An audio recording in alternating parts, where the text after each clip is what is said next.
So I was talking about the finding of the different historical copies of the Bible, the ancient texts, and how we were able to compare them. And people say, well, how do I know I can trust the Bible? There's so many different varieties, right?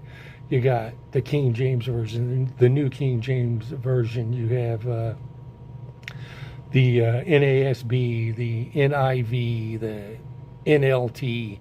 And basically, most of them are really close. We have to be wary of translations of translations, like the original Bible, the New Testament. The Old Testament was written in Hebrew and Aramaic, right? And the New Testament was written in Greek. And I might have that wrong. The Old Testament might have only been written in Hebrew.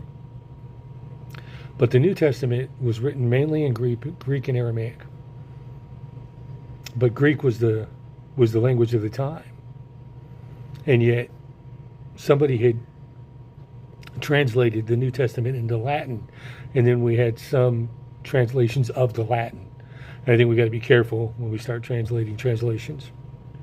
But much of that, and much of the new translations that we have, are translated to the time.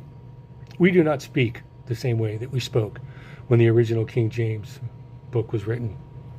And it's archaic. It's hard to understand. So a lot of the new stuff is simply with that in mind, that it's written in the modern vernacular.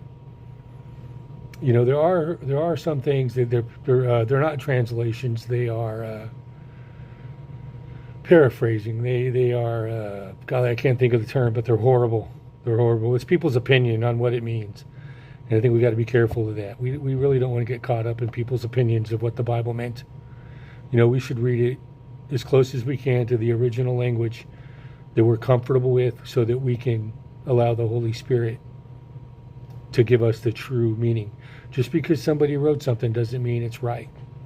So just be careful of who you're getting advice from and who you're listening to.